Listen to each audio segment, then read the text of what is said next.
Hey sweet friends, welcome to my channel. I'm Nicole and this is Lazy Creek Homestead. On my channel I like to share things like shopping hauls and what's for dinner. I love to be in the kitchen, all kinds of recipe inspiration over here. I sprinkle in a little bit of mom life and what's going on our homestead. I'm a mom of 4 boys. We've been homesteading our property here in New Hampshire for 10 plus years. If any of that sounds like something you may be interested in, I'd love for you to hit that subscribe button and stick around. I do nothing perfect, but I do everything with love. I share real life around here.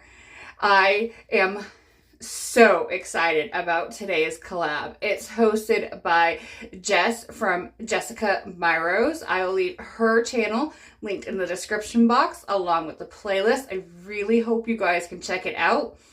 She's hosting a multi-niche Christmas party collab, so there is all kinds of awesome Christmas inspiration in this playlist. It is so much fun. I'm going to share with you, because I love to be in the kitchen, one of my favorite holiday meals. It's versatile. You can do all kinds of different stuff. You can tweak it to your family's likes, and it's actually a crowd pleaser. So let's get in the kitchen. So I'm going to show you guys how we make our holiday spaghetti sauce. First thing I'm going to do is chop up all my different meats. I got 2 chicken breasts here in my pan, and I'm just going to get a good sear on them, and all this is going to go into my crock pot. Seasoning my meat with garlic powder, onion powder, Italian seasoning, and a little bit of black pepper.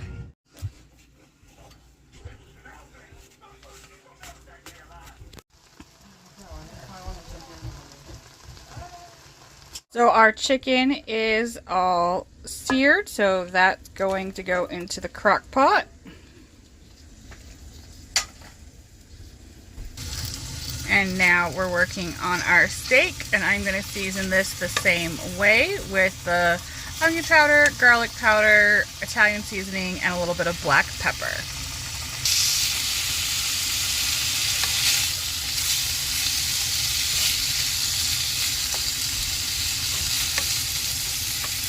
And our next friend to the party is some Italian sausage. We're just going to brown and crumble this up.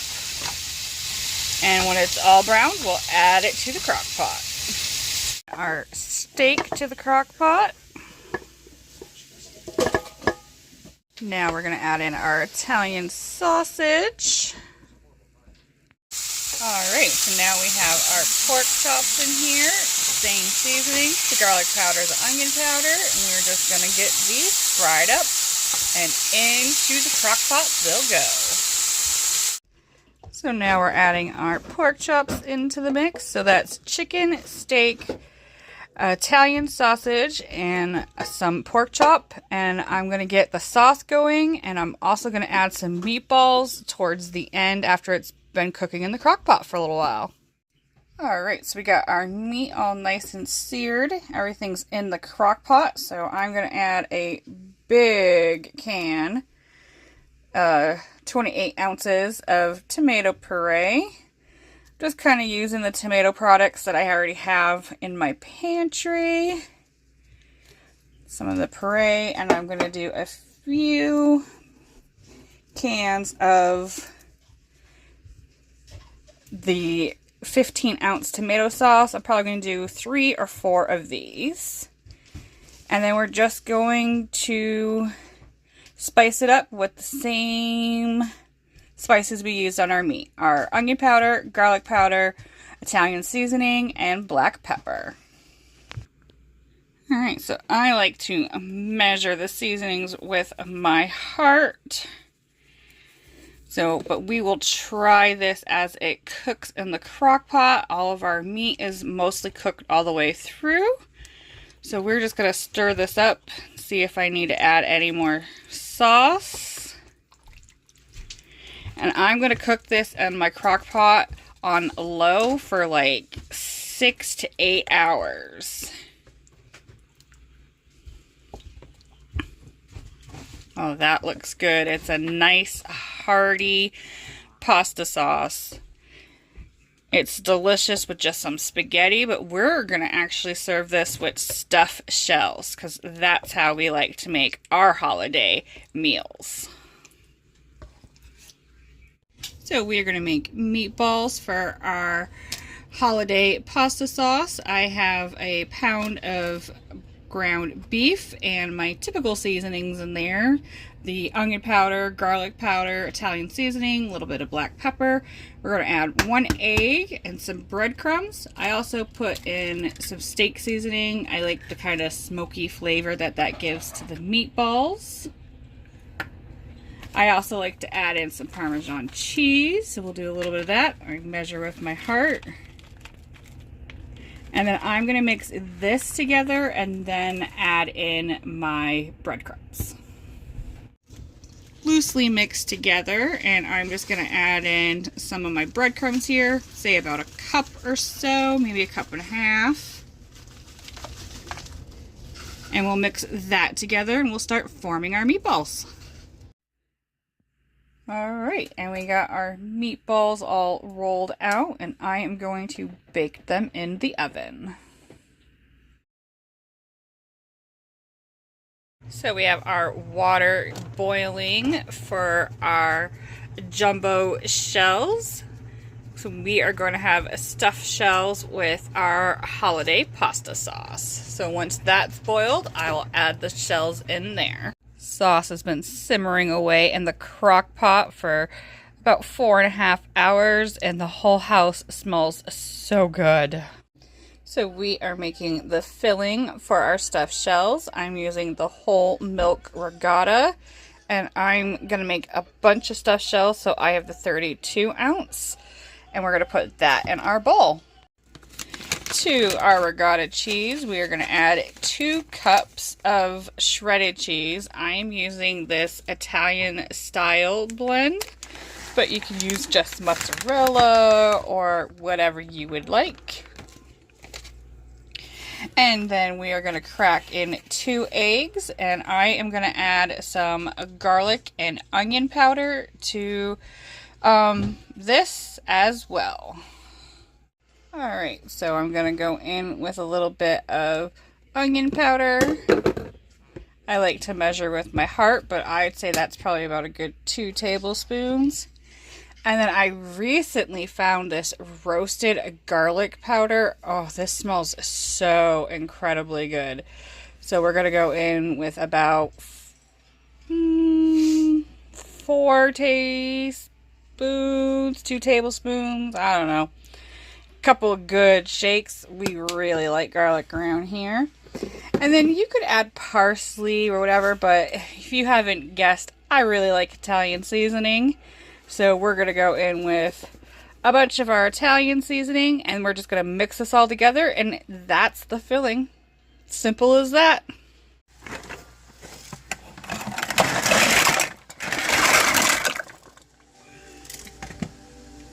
So I have some of our holiday pasta sauce here. I just kind of skimmed a little bit off the top of the crock pot, and we are getting ready to stuff our stuffed shells. So we have our filling, and our noodles are al dente, pretty workable, and we're just going to put a spoonful of that in there, the filling into the shell, and then the shell into the pasta sauce, and we'll get the whole 9x13 covered.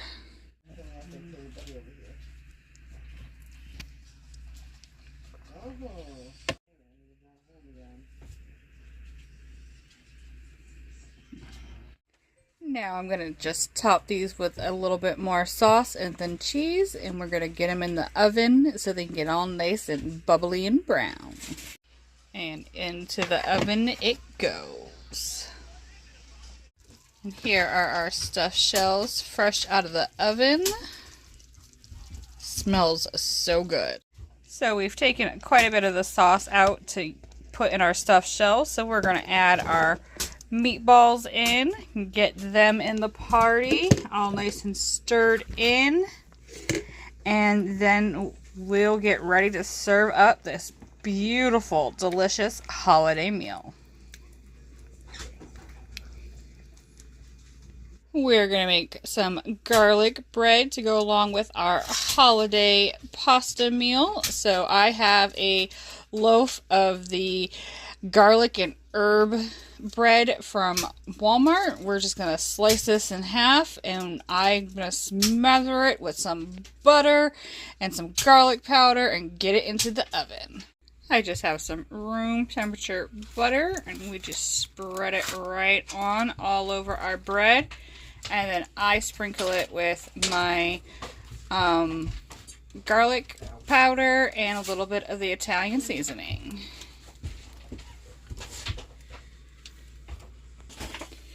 And we're just going to sprinkle on our garlic powder. And garlic bread is ready for the oven.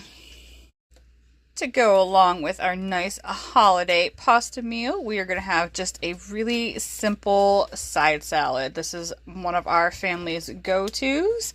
We have some spring mix here in our bowl, and I am just going to add some of this Parmesan cheese and some bacon bits and our favorite creamy Caesar dressing.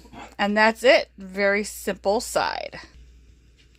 This is my family's favorite side salad, but salad definitely can please a crowd. You can make it any way you want it. You could chop up the veggies or all kinds of different things, have a bunch of different salad dressings. We love serving salad at family get-togethers. Alright friends, I am going to show you how easy it is to make chocolate pudding. I was really surprised when a good friend of mine introduced me to this recipe. You could even do this in the microwave, which they have showed me and done several times, but we're going to do it on the stovetop today. We have 2/3 cup of cocoa powder, 1/3 cup of cornstarch, 1.5 cup of granulated sugar, 3 tablespoons of butter, and I have a prepared graham cracker crust. So really all we're going to do is put the cocoa powder, the sugar, and the pan, get that mixed well together, add the milk and the cornstarch, and we're going to start to thicken this up.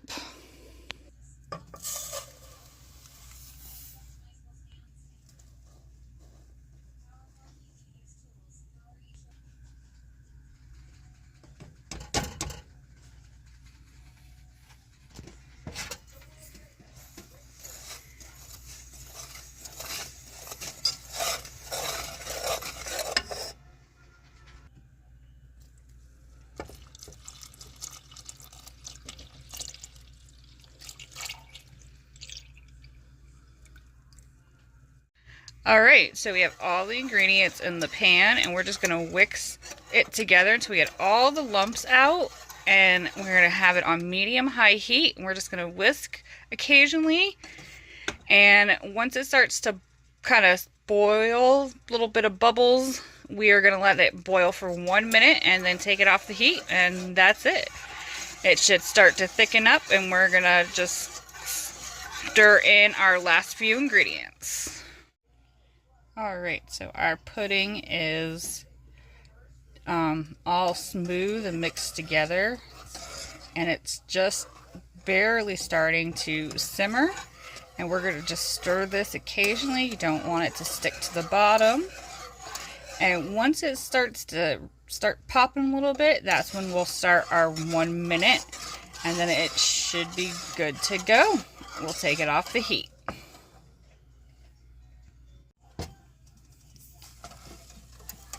Our pudding is already starting to thicken up. It's been on the heat for about maybe 5 minutes or so.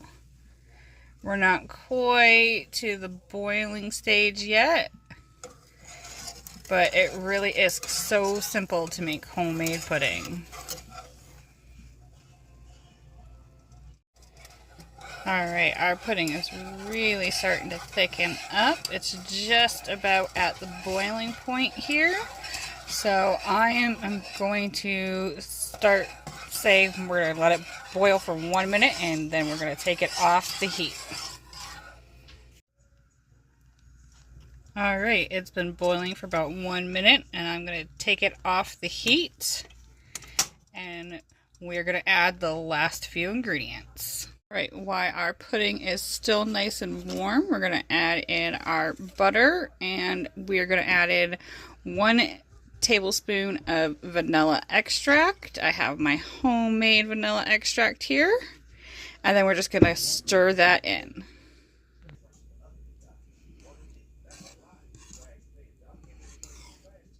So now that we have all of the ingredients for our pudding, I am just going to let this cool down on the counter here for maybe 15-20 minutes or so, just so it's not so steaming hot.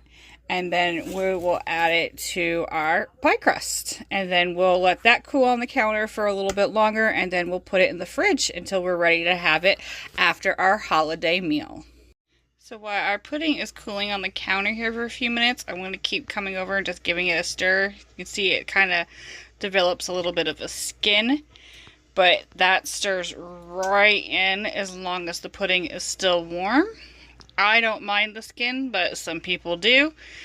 So we're just going to come around here and give it a quick stir every few minutes until it stops steaming, and then we'll pour it into our pie shell.